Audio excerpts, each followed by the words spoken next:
سید المرسلین سیدنا و نبینا و مولانا محمد وعلی آلہ و اصحابہ اجمعین، اما بعد۔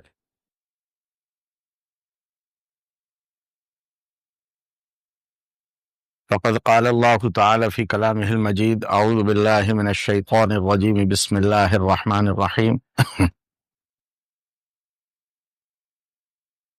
الحج اشہر معلومات، فمن فرض فیہن الحج فلا رفث ولا فسوق ولا جدال فی الحج، وما تفعلوا من خیر یعلمہ اللہ، وتزودوا فإن خیر الزاد التقوى واتقون یا أولی الألباب۔ لیس علیکم جناح ان تبتغوا فضلا من ربکم فإذا أفضتم من عرفات فاذكروا الله عند المشعر الحرام واذكروه كما هداكم وإن كنتم من قبله لمن الضالين ثم أفيضوا من حيث أفاض الناس واستغفروا الله إن الله غفور رحيم۔ فإذا قضيتم مناسككم فاذكروا الله كذكركم آباءكم أو أشد ذكرا، فمن الناس من يقول ربنا آتنا في الدنيا وما له في الآخرة من خلاق، ومنهم من يقول ربنا آتنا في الدنيا حسنة وفي الآخرة حسنة وقنا عذاب النار، أولئك لهم نصيب مما كسبوا والله سريع الحساب۔ صدق اللہ العظیم۔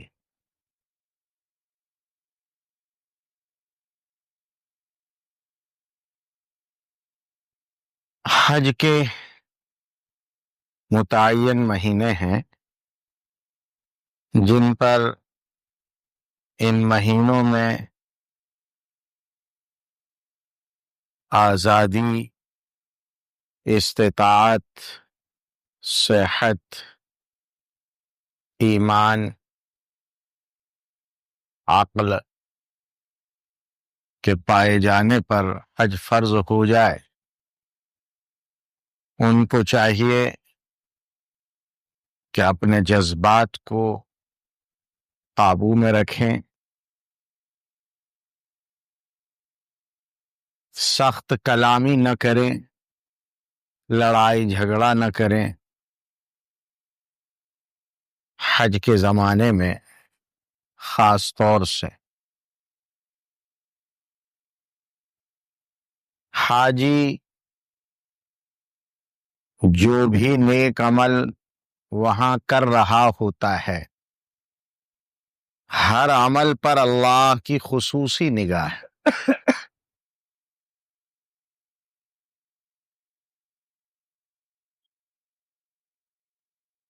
اپنا سامان سفر، علم، عمل، تربیت اور اسباب کے اعتبار سے جو بھی ہو اپنے ساتھ رکھو، اور بہترین سامان سفر یہ ہے کہ اللہ کے احکام کی پابندی ہو، اسی کا شوق ہو، اسی کا جذبہ ہو، اس کی نافرمانی کا خوف دل میں بسا ہو۔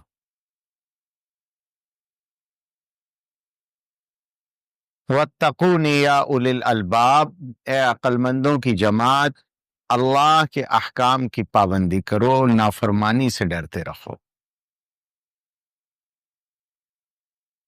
یہ تو قرآن پاک کی آیات تھیں۔ اللہ کا لاکھ لاکھ شکر اور احسان ہے کہ اللہ تعالیٰ نے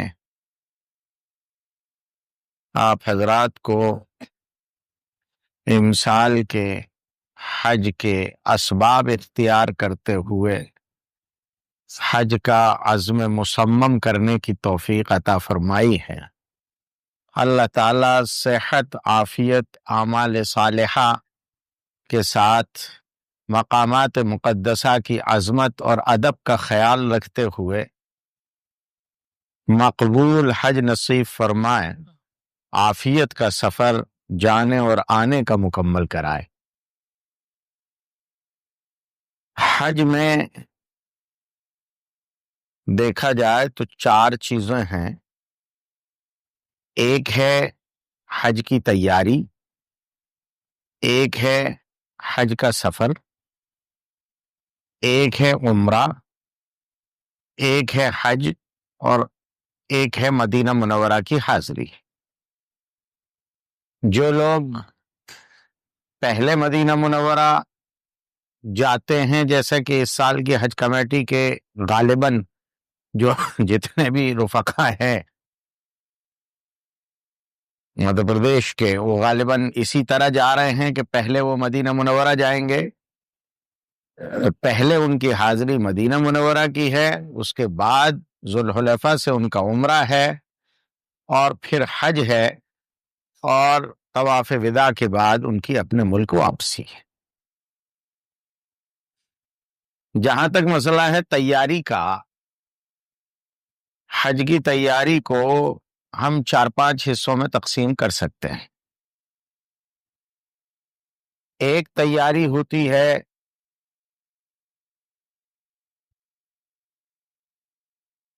اخلاقی. اخلاقی تیاری، حقوق العباد کے اعتبار سے تیاری، وہ یہ ہوگی کہ آپ لوگوں سے معافی تلافی کریں جن سے آپ کے اختلافات، دنیاوی مسائل میں جن سے اختلاف ہے، جن سے بات چیت بند ہے، جن کا دل دکھایا ہے، جن کو تکلیف پہنچائی ہے، جن کو بے عزت کیا ہے، برا بھلا کہہ دیا ہے، جن کا حق دبایا ہے، جن کو بھی جس طرح کی بھی کوئی تکلیف ہم سے پہنچی ہے، ہم ان سے معافی تلافی کریں، اس لیے کہ یہ حقوق العباد، ان کا بوجھ اپنے سر پر لے کر، ان کی بد دعائیں اپنے سر پر لے کر ہم اللہ کی پاک بارگاہ میں حاضر ہونا اللہ کی رحمت سے دوری کا سبب سمجھتے ہیں. اس لیے سب سے پہلے یہ عمل کر لیا جائے. لوگ عامتاً ان کے یہاں تو جاتے ہیں جو دعوتیں کھلاتے ہیں، لیکن جو دھتکاریں، برا بھلا کہیں اس لیے کہ ان سے اختلاف رہا ہے، ان کے یہاں جانے سے لوگ کتراتے ہیں. حق یہ ہے کہ جانا وہی ہے جہاں کے تعلقات ہمارے خراب. یہ ایک پہلا کام ہے. اگر کسی کا کوئی مالی حق ہے، کسی دکان والے کے پیسے باقی ہیں، کسی کا سامان زیادہ آ گیا ہے، جو کچھ بھی ہو، اس کو سب سے پہلے ادا کر لیں. جو ادا نہیں ہو سکتا ہے اسے لکھ کر وصیت بنا کر رکھ کر جائیں، یا خود جس کا مسئلہ ہے اس سے وعدہ کر کے جائیں. دوسری تیاری جسمانی اعتبار سے ہوتی ہے کہ ہم تھوڑی سی چلنے کی مشق کریں. تھوڑا سا چلتے ہیں سانس پھولتی ہے، ہم سمجھتے ہیں ہم مریض ہیں، ہمارے دل میں کچھ ہے، کولیسٹرول بڑھا ہوا ہے. کچھ بھی نہیں ہے، چلنے کی عادت نہیں ہے. اگر اسی حال میں چلے گئے، تھوڑا سا چلیں گے، سانس پھولے گی، پیروں میں سوجن آ جائے گی، پریشان ہو جائیں گے. میں آج دوپہر میں بھی عرض کیا تھا کہ اگر سوجن آتی ہے تو گھبرانے ڈرنے کی ضرورت نہیں ہے. رسول اکرم صلی اللہ علیہ وسلم کے باب میں اما عائشہ فرماتی ہیں کہ حضور نماز اتنی لمبی لمبی پڑھتے تھے، قدمین مبارکین پہ ورم آ جاتا تھا، اور وہ ورم بنا رہتا تھا، لیکن اس کے باوجود بھی حضور اکرم صلی اللہ علیہ وسلم کے دنوں کے اشغال میں کوئی کمی نہیں آئی ہے. تو اتنی جلدی گھبرانے اور ڈرنے کی ضرورت نہیں ہے، لیکن ضرورت اس بات کی ہے کہ ہم یہاں سے پہلے چلنے کی مشق کریں، اپنے آپ کو تیار رکھیں. تیسری جو تیاری ہوتی ہے وہ ہے اپنی عملی تربیت کی تیاری. ایک طرف ہم دعائیں بھی یاد کریں گے جو یاد کرنے کی ہیں، ایک شوق ہونا چاہیے. ہم کچھ فضائل پڑھتے بھی رہیں، سنتے بھی رہیں، تاکہ مقامات مقدسہ کی زیارت کا شوق پیدا ہو. وہاں کیا کیا مقامات ہیں، ان کے فضائل کیا کیا ہیں، وہ ہماری نظر میں رہیں، اسی کے ساتھ ہم اپنے آپ کو عملی طور پر ایڈجسٹ کریں۔ ہمیں سفر کرنا ہے اور عبادت کے لیے جانا ہے،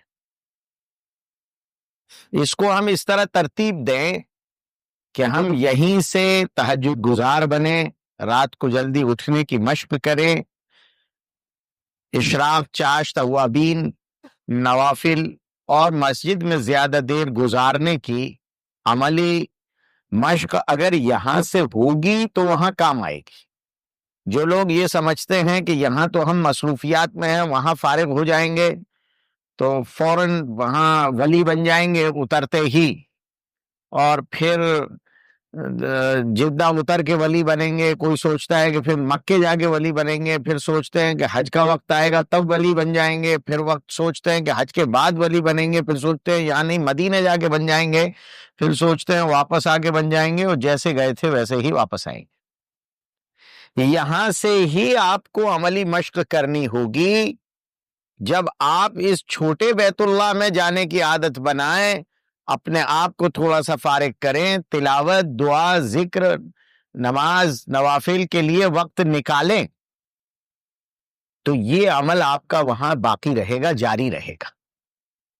اگر یہاں آپ نے سرے سے کچھ نہیں کیا ہے تو وہاں ایک دم آپ شروع کر پائیں، یہ خیال ہے، وہم ہے، اس کا حقیقت بننا بہت دشوار ہوتا ہے۔ تو یہ بھی ایک تیاری ہے۔ ایک تیاری ہوتی ہے اسی کے ساتھ کہ ہم مالی اعتبار سے اپنا بجٹ بنا لیں کہ ہمیں ٹوٹل کتنا خرچ وہاں رہتے ہوئے کرنا ہے۔ اگر کھانا نہیں بنانے دے رہے ہیں تو آپ کو کھانا خریدنا ہے۔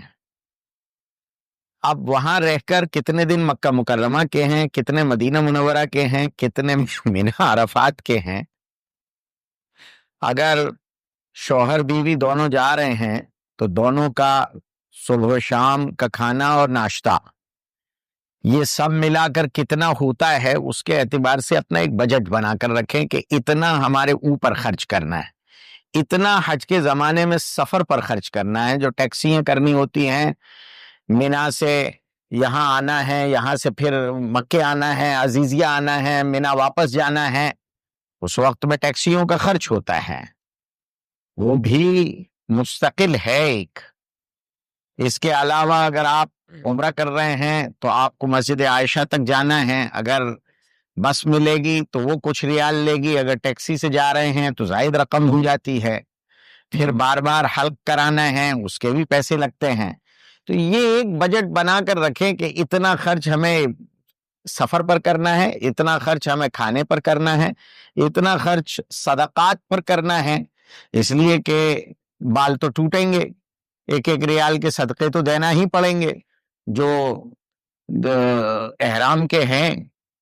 اس کے علاوہ اللہ نہ کرے کہیں کوئی ایسی فروگزاشت ہو جائے جس کی وجہ سے دم بھی لگے، ویسے نہیں آتا لیکن اللہ ماشاء اللہ، پھر مدینہ منورہ کا قیام ہے، صدقات بھی کرنے ہیں، پھر جو کچھ تھوڑا بہت کھجور پانی لے کر آنا ہے تو اس کی خریداری پر کل خرچ کتنا ہے، اس پورے کو آپ پہلے سے اپنا ایک ترتیب بنا لیں۔ ترتیب بنی ہوگی تو آپ کو آسانی، پھر آپ شکوہ نہیں کریں گے کہ مدینے کی یہ چیز بہت مہنگی ہے، یہ چیز بہت سستی ہے، مکہ مکرمہ والے لوٹتے ہیں، فلانا یہ کرتا ہے، ٹیکسی والوں نے یہ کیا اور ہم تو بالکل خالی ہو گئے، یہ پریشانی آپ کو پیش نہیں آئے گی۔ یہ حاجی کو چاہیے کہ اپنا بجٹ بنا کر رکھے۔ یہ بھی ایک تیاری۔ آخری تیاری یہ ہے کہ اگر آپ مریض ہیں کسی بھی طرح کے تو اپنے ڈاکٹر سے رابطہ کر کے اپنے لیے دواؤں کا انتظام کریں۔ ویسے بھی اگر آپ کی روٹین کی دوائیں نہیں بھی چل رہی ہیں تب بھی دستوں کے لیے اسپورولیک وغیرہ، کچھ وامٹنگ اور الٹی کے لیے ایوومن ہے یا زوفر ہیں یا اس طرح کی کچھ دوائیں، بخار کے لیے کچھ نہ کچھ دوائیں، اسی طرح زکام نزلے کے لیے کچھ اسٹیرائڈس اور کچھ دوائیں، اسی طرح کھانسی کے لیے کچھ سیرپ، یہ اپنے ساتھ ہونا چاہیے. درد بند کرنے کی کچھ دوائیں، اسی طرح کوئی ایک آدھ اینٹی بائیوٹک، پٹی اور ایک آدھ دو بینڈیج اور اس کا ٹیوب جو لگانے کے کام آ جائے. بائی چانس ایک چھالا ہی اگر چپل کی وجہ سے ہو گیا تو آپ کو ٹیوب لگانا ہے. وہاں یہ چیزیں بہت مہنگی ہوتی ہیں. آپ کے پاس جو ہوگا ضروری نہیں ہے کہ یہ آپ کے کام آئے، پڑوسی کے کام بھی آ سکتا ہے، کسی اور کے کام بھی آپ دوسروں کی نیت سے لے جائیے، ثواب بھی ملے گا. پھر آپ بھی استعمال کریں گے تب بھی آپ کو ثواب ملے گا.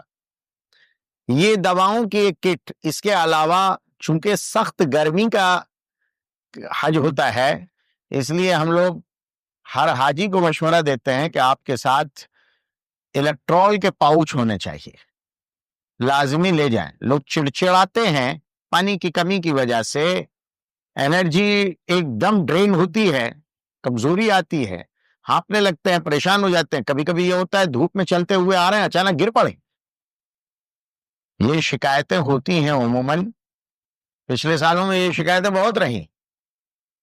اس کا آسان علاج یہ ہے کہ آپ کے پاس الیکٹرول کے پاؤچ ہوں. آپ جب بھی پانی پیئیں الیکٹرول ڈال کے پیئیں. کم سے کم ایک حاجی کو 50 پاؤچ لے کر جانا چاہیے، کم سے کم. یہ اپنے ساتھ لے کر جائیے، یہ دوا ہے.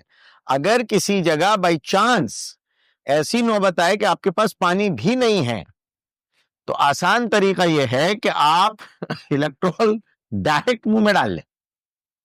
یہ وٹامن سی بھی ہے اس میں.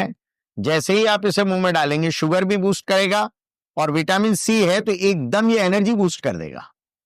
تو آپ جو ایک دم لڑکھڑا رہے تھے دمدار ہو جائیں گے. الجانیوں سے تو ہم کہہ دیتے ہیں کہ اگر حاجی چڑچڑائے، چلانے لگے، چیخنے لگے، لڑنے لگے، الیکٹرول گھول کے پلا دینا، یہ صحیح ہو جائے گا. اس لیے اس کی سب سے بڑی وجہ جو ہے وہ پانی کی کمی ہے باڈی میں. یہ تو ہے آپ کی تیاری. اب تیاری کا جو آخری حصہ ہے وہ ہوتا ہے، آپ 3 بیگ رکھیں گے. ایک بیگ آپ کا بڑا ہوگا، پہیے والا ہوگا. کوشش کریں کہ 4 پہیے والا ہو. اس کو اٹھانا، گھسیٹنا، چلانا اس کو آسان ہے، وہ خود کفیل ہوتا ہے. زیادہ وزنی بیگ نہ لیں. 20 کلو وزن ٹوٹل اس کا کرنا ہے. اگر بیگ ہی 8 کلو کا ہو گیا تو پھر آپ سامان کتنا رکھ پائیں گے اس میں. اس لیے بیگ ہلکا ہو، چاہے مہنگا ہو لیکن ہلکا ہو، اور اس میں سامان ٹوٹل ہمیں 20 کلو رکھنا ہے. سامان میں ہم لوگ عموماً مشورہ یہ دیتے ہیں کہ ایک ڈبل بیڈ کی چادر، لیکن بہت پتلی. پتلی کا مطلب وزن میں ہلکی، ڈارک کلر کی. ایک ڈبل بیڈ کی چادر، اس کے ساتھ ایک پتلی سی، بہت پتلی سی ایک رسی، بہت پتلی. سیفٹی پن، ایک اوڑھنے کی پتلی دبلی چادر، بہت ہلکی والی. ہلکی کا مطلب پیسے کی کمی نہیں، لیکن یہ کہ اس میں وزن کم سے کم ہو. اسی طرح ایک بچھانے کی بہت پتلی دبلی چادر، 5 جوڑ کپڑے، آپ کی دوائیں، آپ کا الیکٹرول، 2 تولیے، زیادہ موٹی تگڑی نہیں. 1-2 چھوٹے صابن بڑے بڑے نہ لیں، چھوٹے لیں، چاہے 4 لے لیں، وہاں تو مل ہی جاتے ہیں اور اسی ریٹ میں ملتے ہیں، لیکن شروع میں پریشانی ہوتی ہے. 1-2 کپڑے دھونے کے صابن، 1 آدھ نہانے کا صابن، تھوڑا بہت صرف.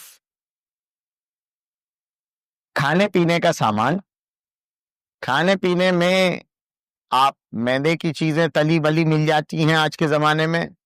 جو لوگ کاجو بادام پستے چرونجی کشمش کھانے کے عادی ہیں وہ بھی رکھ سکتے ہیں. مونگ پھلی دانوں پر گزارا کرنے والے جو ہم لوگوں جیسے لوگ ہیں وہ مونگ پھلی دانے بھی چلا سکتے ہیں. میری عرض یہ ہے، اس میں یہ جو تفصیل تھوڑی سی بیان کرنی پڑتی ہے وہ اس لیے کہ یہاں ہم بیسن کی چیزیں کھا لیتے ہیں، لیکن وہاں یہ بیسن کی چیزیں آپ کے لیے پیٹ کا مسئلہ اور وضو کا مسئلہ بنا دیں گے۔ اس لیے بیسن سے گریز کریں لے جاتے وقت۔ یہاں سے تو اچھا لگتا ہے، وہ چٹپٹا بھی ہے اور سب کچھ ہے اور بیسن ہے، لیکن وہاں یہ وضو کا مسئلہ، چونکہ ہمیں تو وہاں باوضو رہنا ہے، جتنی دیر حرم میں رہنا ہے باوضو رہنا ہے، بلکہ کوشش اس کی کرنی ہے کہ مقامات مقدسہ میں جہاں بھی رہیں باوضو رہیں، کوشش کریں کہ وہاں سوئیں بھی تو سنت کے مطابق باوضو سوتے رہیں، عادت اسی کی ڈالیں۔ اس لیے کہ یہاں ان مقامات پر ہم جیسے گناہگاروں کی حاضری ہی بہت بڑی نعمت ہے ہمارے لیے، تو یہاں مدینہ منورہ میں ہم رہیں اور بے وضو رہیں، یہ تو مناسب نہیں ہوگا۔ تو جب ہمیں باوضو رہنا ہے، پاک کیزا رہنا ہے، تو پھر ہمیں ان چیزوں سے بچنا ہوگا جو چیزیں ہمیں وضو میں مداخلت کرتی ہیں، نقصان دے رہی ہیں۔ تو کھانے پینے کا سامان اور یہ دبائیں تولیے، 5 جوڑ کپڑے ہلکے پھلکے لیں۔ ماؤں بہنوں سے بھی درخواست یہی ہوتی ہے کہ کپڑے ہلکے لیں، جڑے کڑے کپڑے لے جانے کی ضرورت نہیں ہے۔ ایک ذہن یہ اور بن گیا ہے کہ جاؤ تو مہندیاں لگا کے جاؤ، اللہ جانے کس نے بنایا ہے یہ ذہن۔ وہاں وہ ساغر خیامی کہتے تھے کہ میں نے اپنی بیوی سے کہا کہ تم یہ بڑھاپے میں کہا کہ یہ لیپا پوتی کرتی رہتی ہو، تو کہا تم ہی تو کہتے ہو کہ خدا کو منہ دکھانا ہے۔ تو یہاں خدا کو منہ دکھانے کے لیے یہ سب تکلفات کی ضرورت نہیں ہے کہ یہاں سے مہندی لگا کے جایا جائے اور یہ سب کیا جائے، یہ ایسی چیزیں ہیں جن کا کوئی ثبوت بھی نہیں ہے۔ ہمیں سادہ کپڑے، ڈھیلے ڈھالے اور کم وزن والے، کم سے کم وزن والے، اس لیے کہ جو کچھ بھی ہے وہاں اپنا بوجھ اپن کو خود اٹھانا ہے، تو کم سے کم وزن کے کپڑے ہوں۔ یہ ایک بیگ آپ کا تیار ہو چکا۔ دوسرا جو بیگ ہے آپ کا وہ کندھے پہ لٹکانے والا ہے۔ ہاں، اس بڑے بیگ میں ایک جوڑی سلیپر چپل بھی رکھنی ہے۔ سلیپر چپل برائے کرم وہ بڑی بڑی والی موٹی موٹی وہ سب نہ لیں، ہلکی پھلکی چپل لیں، اور اس کی جو بتی ہے اوپر کی وہ ربڑ کی نہ ہو، اس لیے کہ آپ کو وہاں 10 کلومیٹر 12 کلومیٹر پیدل چلنا ہے۔ یہ ربڑ کی جب رگڑ لگتی ہے کھال سے، دیر تک لگتی رہتی ہے تو وہ گرم ہو جاتی ہے اور چھالا ہو جاتا ہے، بہت پریشان ہوتے ہیں پھر لوگ۔ شوگر والے اگر ہیں تو وہ چھالا لمبا چل جاتا ہے، پھر روتے پھرتے ہیں، وہاں دشواری ہوتی ہے۔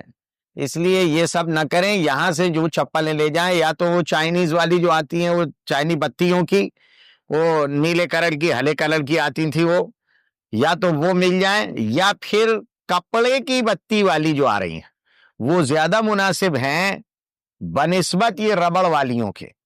یہ یہیں پہننے کے کام آئے وہ ٹھیک ہے، اس لیے کہ یہاں آپ جاتے کہیں، یہاں تو آپ پیشاب کو بھی موٹر سائیکل سے جاتے ہیں، وہاں آپ کو 10 کلومیٹر چلنا ہے، دشواری ہو جائے گی۔ 2 جوڑی چپل آپ لیں گے، ایک جوڑی اپنے بڑے بیگ میں رکھ لیں گے، ایک جوڑی چپل آپ اپنے کندھے والے بیگ میں رکھیں گے۔ کندھے والے بیگ میں 2 جوڑی احرام رکھنا ہے۔ احرام دنیا میں کہیں اسپیشل بنتا نہیں ہے، یہ جو آج کل احرام آ رہے ہیں چائنیز احرام، یہ سب چائنا کا مال ہے، یہ نقصان دے رہے ہیں۔ ان سے ہو یہ رہا ہے کہ ان کا جو پناہ ہے وہ کم آتا ہے، ان کی چوڑائی کم ہوتی ہے، تو پھر وہاں پتہ لگا گھٹنے تک کیفری پہنے پھر رہے ہیں لوگ، الٹے سیدھے۔ دوسرے ان کی لمبائی بھی کم ہوتی ہے۔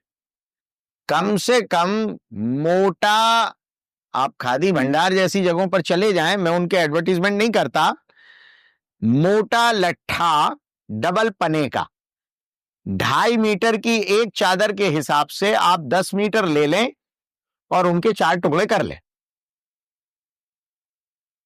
موٹا لٹھا کس کو کہتے ہیں؟ جس کو آپ دھو لیں تو گف ہو جائے، اور اگر اس پر پانی ڈالیں تو کھال نظر نہ آئے، یہ ہے موٹا لٹھا۔ بس اتنا ہی انہیں بتانا ہوتا ہے۔ لٹھے میں یہ بات ہے کہ وہ چونکہ خالص روئی کا ہے، اس لیے جب آپ اس کو اڑیں گے تو وہ چپک جاتا ہے ایک دوسرے سے، تو آپ چلتے رہیں گے وہ گرے گا نہیں۔ اگر ذرا بھی اس میں پولیسٹر ہے تو گر جائے گا، وہ بار بار آپ کو سنبھالنا پڑے گا، پریشان ہوں گے آپ۔ دوسرے یہ کہ لٹھا ٹھنڈا بھی رہتا ہے، آپ کو وہ پسینہ سوکھتا رہتا ہے، آپ کو پریشانی نہیں ہوگی اس میں۔ تو کوئی اسپیشل کپڑا نہیں آتا ہے اس کا، موٹا لٹھا 2.5 میٹر کی 4 چادریں ڈبل پنے کی. اس کا خیال رکھیں، سنگل پنا اگر آپ لیتے ہیں تو وہ ٹوٹل ہی 1 میٹر کا ہے. اب اس کو جب آپ باندھیں گے اور لوٹیں گے اس کو اوپر سے تو وہ نیچے سے اٹھتا چلا جائے گا. پھر سطر کو سنبھالنا ہے، سطر نہ کھلے، ایک ہی لنگی ہے، بہت دشواریاں ہوتی ہیں. اس کا خیال رکھیے. تو 2 جوڑی احرام آپ کے کندھے والے بیگ میں ہوں گے، 1 جوڑی چپل ہوگی آپ کے، 1 جوڑ کپڑا آپ کے اس بیگ میں ہوگا. بائی چانس اللہ نہ کرے ہوائی جہاز سے اترے اور معلوم ہوا میرا بیگ مسپلیس ہو گیا، اب جبہ پہننا آتا نہیں ہے، کپڑے ہیں نہیں، تو احرام باندھے کب تک پھریں گے آپ؟ 1 جوڑی کپڑا اپنا ہینڈ بیگ میں رکھیے، بر وقت ضرورت پڑتی ہے. اس میں کچھ جو ضروری دوائیں ہیں آپ کی جو صبح و شام کی استعمال کی ہیں وہ اسی بیگ میں رکھیے. کچھ کھانے پینے کا سامان اس بیگ میں ڈال لیجئے، جو آپ جیب میں ڈال سکتے تھے وہ سب اسی بیگ میں ڈال لیجئے. کچھ پیسے آپ بڑے بیگ میں رکھیں، کچھ پیسے اس بیگ میں رکھیں. بڑے بیگ میں جب تالا لگائیں تو اس کی 4 چابیاں یا کم سے کم 3 چابیوں والا تالا لیں، اور 1 چابی اسی بڑے بیگ کی جیب میں ڈال دیں. لگیج کو کبھی کھلواتے ہیں وہ لوگ، کھولنے کا وقت آ جائے تو چابی وہیں کی وہیں آپ کے پاس. 1 چابی اس کی اپنے کندھے والے بیگ میں ڈالیں گے، 1 چابی اپنے پرس میں رکھیں گے یا جانی کے پاس رکھ دیں گے، اس لیے کہ آپ کی ساری چابیاں انہی کے پاس ہیں. تو یہ سب سے آسان راستہ ہوتا ہے. یہ ہینڈ بیگ میں بس اتنا ہی سامان ہے، 1 جوڑی چپل، 2 جوڑی احرام، 1 جوڑ کپڑا، اور اس کے ساتھ 2-4 ٹیشو پیپر، دوائیں اور کھانے پینے کا سامان. اس کے علاوہ تیسرے نمبر پر آپ کے پاس ایک پرس بیگ ہوگا چھوٹا والا جو گلے میں لٹکانے والا ہے.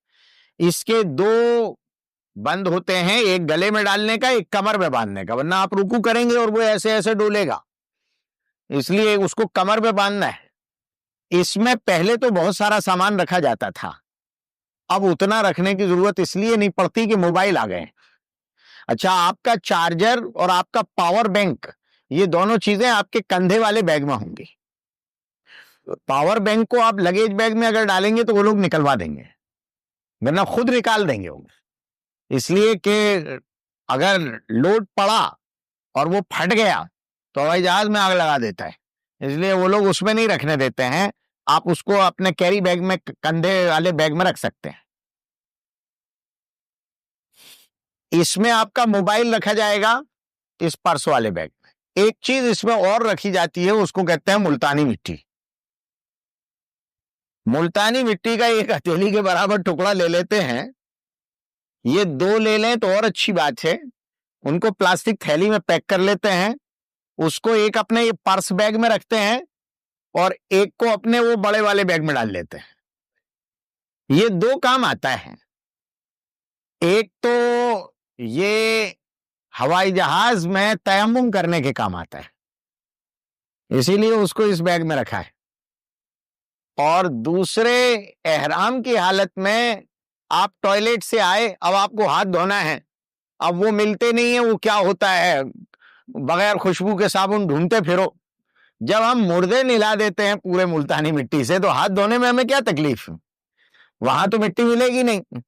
یہ اس کا ذرا سا ٹکڑا توڑو اور اطمینان سے اس سے ہاتھ دھوتے رہو، تو ٹکڑے توڑ کے اس سے ہاتھ دھوتے جاؤ، ختم بھی ہو گیا. تو وہ دوسرا ہے، واپسی میں ہوائی جہاز میں جب ہوں گے آپ، اور اس وقت میں پورا جہاز حاجیوں کا ہے، جانے میں بھی آنے میں بھی، اب اگر وضو کی ضرورت پڑ جائے تو پورے حاجیوں کو ہوائی جہاز میں اتنا پانی کہاں سے لائیں کہ وضو ہو جائے. تو اس وقت میں یہ تیمم کرنے کے کام آتا ہے.